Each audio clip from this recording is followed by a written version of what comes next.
É importante lembrar e reforçar que o TSE, o Tribunal Superior Eleitoral, proibiu que as pessoas, os eleitores, levem o telefone celular para a cabine de votação. Então você terá de entregar o seu telefone para o mesário. Mas você que vai votar no domingo pode levar uma cola com os números dos seus candidatos, então fique atento.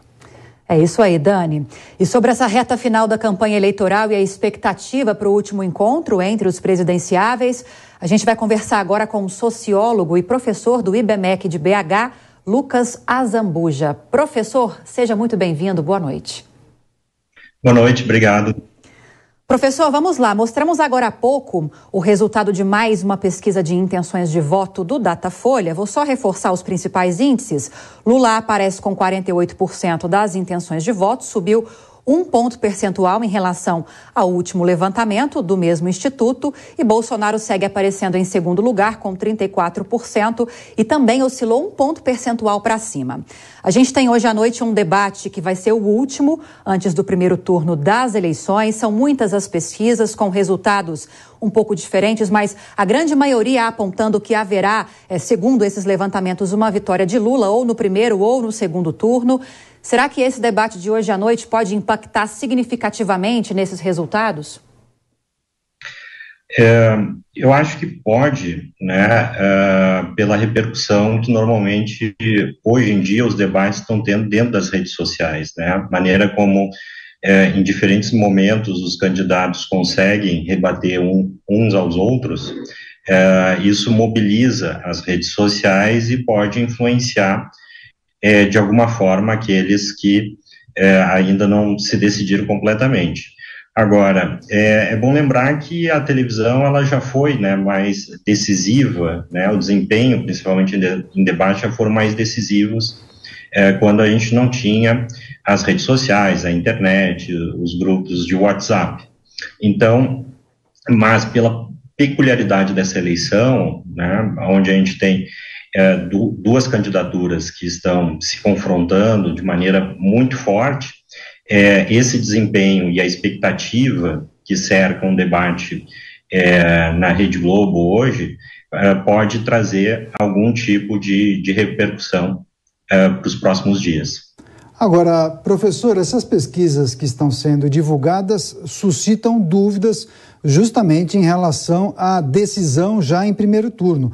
Qual é o potencial de interferência na decisão do eleitor quando uma pesquisa aponta, por exemplo, 48% para o primeiro colocado? Eu até passo ao senhor uma pergunta que eu fiz ao nosso analista Miguel Daúde. O senhor entende que isso pode, de certa maneira, estimular eleitores de outros candidatos a matarem a questão já em primeiro turno, ou até estimular pessoas que não teriam a obrigação de votar, idosos, por exemplo? Ah, não, eu quero votar para não deixar que determinado candidato ganhe em primeiro turno. O senhor acha que é possível isso? Em geral, o chamado voto útil, ele corresponde aí a uma parcela muito pequena, né, do eleitorado. Agora, numa eleição disputada, como a gente está tendo hoje, né, esse tipo de influência pode trazer um efeito decisivo, mas eu penso que isso acaba favorecendo mais a militância do Bolsonaro do que a de Lula, porque justamente a do Bolsonaro há um apelo talvez maior aí nessas pessoas que está com voto facultativo para votar, para justamente tentar, né, reverter o resultado. Eu acredito que até pela baixa oscilação que Lula vem tendo nas pesquisas, né, no sentido de crescimento, eu imagino que se houver um efeito, esse efeito favorece muito mais ao Bolsonaro do que ao Lula.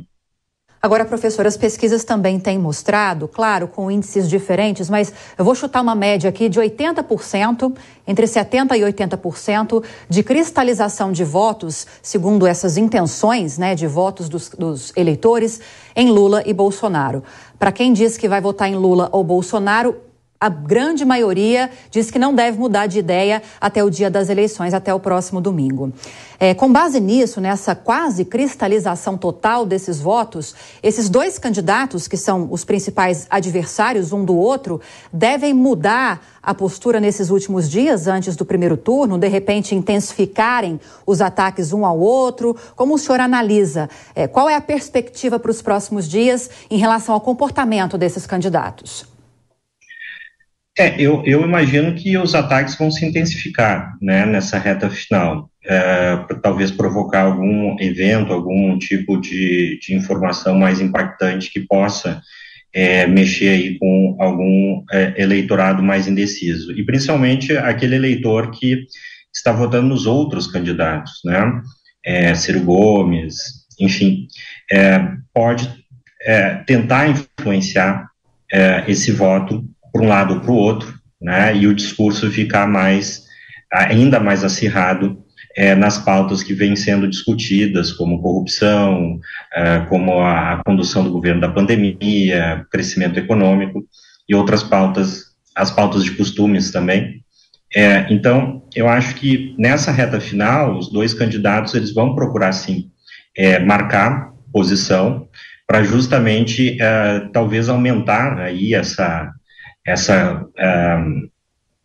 fidelidade no voto e, ao mesmo tempo, tentar puxar, talvez, de outros candidatos que estão aí com um dígito percentual nas pesquisas. Professor e sociólogo Lucas Azambuja, IBMEC de Belo Horizonte. Agora seguimos com as perguntas dos nossos comentaristas. Cris Grêmio, sua pergunta, por favor.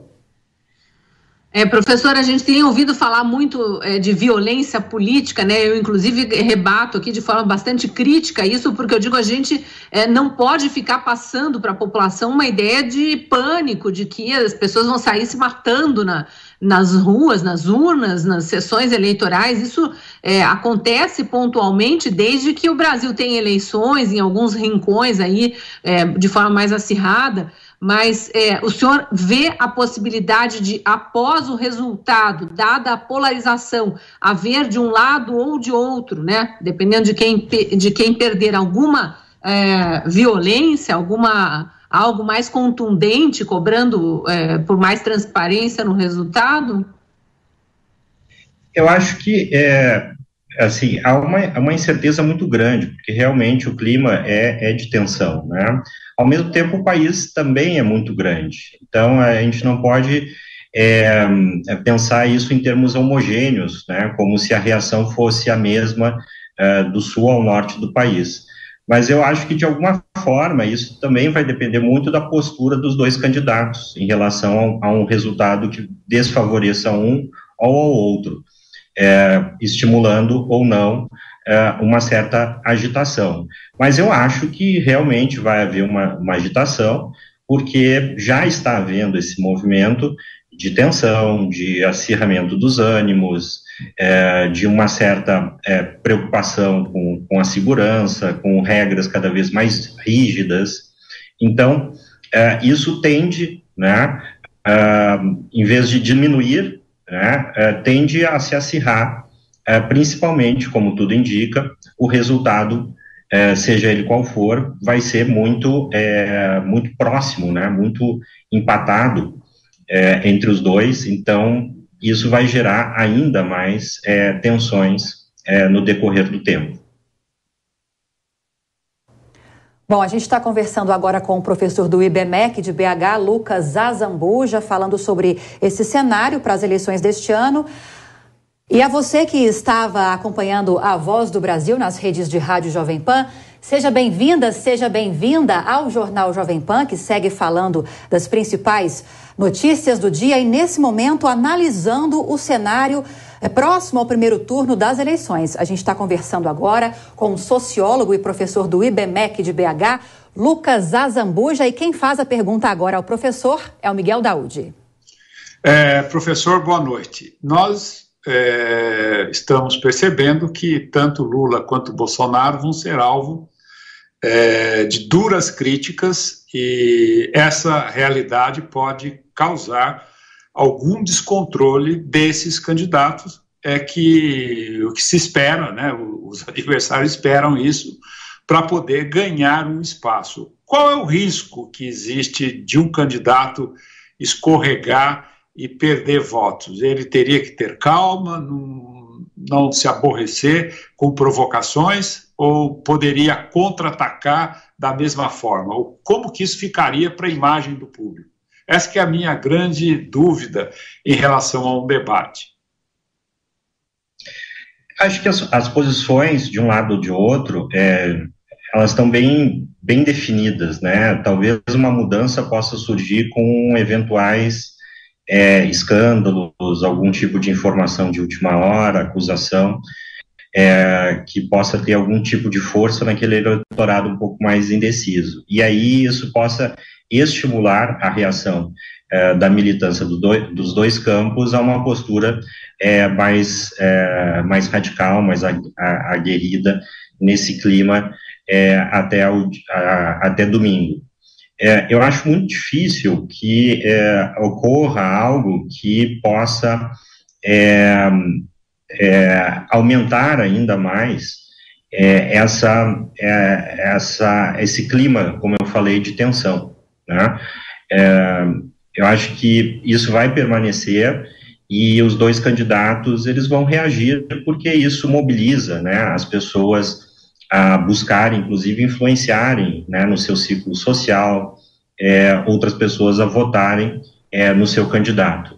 Então, assim, os candidatos eles têm a ganhar nesse momento, nessa conjuntura, com um discurso mais forte, mais apelativo, de acusação em relação ao outro candidato, né? E para tentar justamente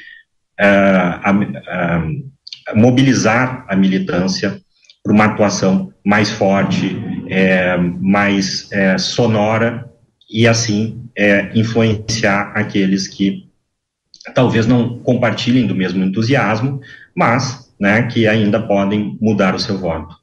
Professor, o senhor acompanha a política nacional, mas também sabe fazer uma radiografia da situação do estado do senhor, não falando da disputa para o estado de Minas Gerais, mas como os mineiros se relacionam com a disputa em nível nacional. Minas Gerais é considerado um estado estratégico no xadrez da política nacional e muitos até chegam a falar que Minas Gerais determina quem é que vai ganhar as eleições para a presidência da República. Como os mineiros, os eleitores de Minas Gerais se relacionam com essa informação? A gente percebe que há uma atenção especial para esse estado.